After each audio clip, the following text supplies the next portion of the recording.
Така ништо. Јеби га, не можеш да немаш па да имаш, или да имаш па да немаш, а да сакаш да имаш па да немаш па да немаш. Или така нешто. Под мотото Кошмар во улицата на претениците, денеска народните избраници најавија масовен штрајк. Согласно законот за јавни собери, претениците изјавија дека тие нема да ги блокираат улиците пред владата и собранието. Својот најавен штрајк ќе го одржат на Халкидики или на некое екзотично место на Азурниот брег. Повеќе детали има Севда. Севда?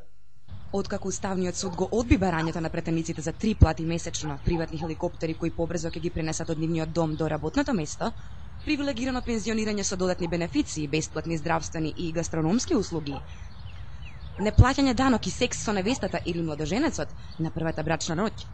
Зависно од полот или сексуалната ориентација на претениците, народните претеници решија да го изразат својот гнев преку 2-месечен платен штрајк. Еве што ни рекоа претениците Боби Шишуле и Џани Тарантули. Видете, мене ми е лесно. Јас имам пензија од Америка како воен ветеран, пошто ги имам изгледано сите филмови за Виетнам. Земам дечи додаток од Аргентина, социјална помош од Јапонија, джепарлак од татко ми, затоа што сум се мачел во животот, затоа што сум работел се и се што, од фотелја до фотелја.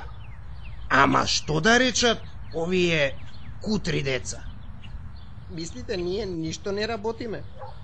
Не можете ни да замислите каков тежок напор е цел ден да седиш и да слушаш? Да седиш и да слушаш што ти рекле да кажеш? Мислам да седиш и да слушаш и да стискаш копчиња цел ден за, против, со ова прсте, за, против, за.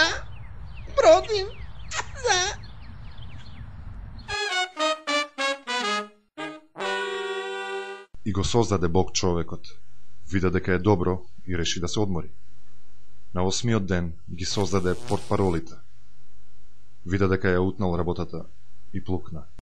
Ние покажуваме и докажуваме, за разлика од вашата дегутантна реторика. Ма немој. Вие флуктуирате во празно. Вашата политика е делегирана сублимација од противречности и инсинуации.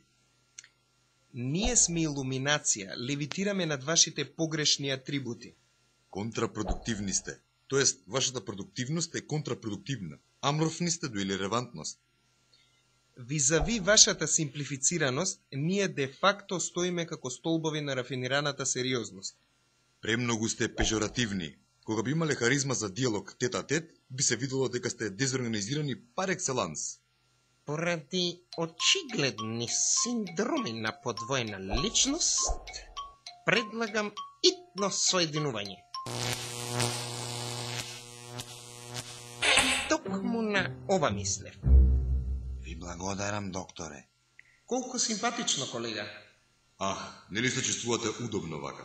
Повелете, колега. Не, повелете вие. Почнете први. Не, вие, слободно. Ама ви се молам, само повелете. Ке ви гризнам. Нас ни се приоритет интеграциите во Европската Унија и НАТО, како и имплементација на рамковниот договор.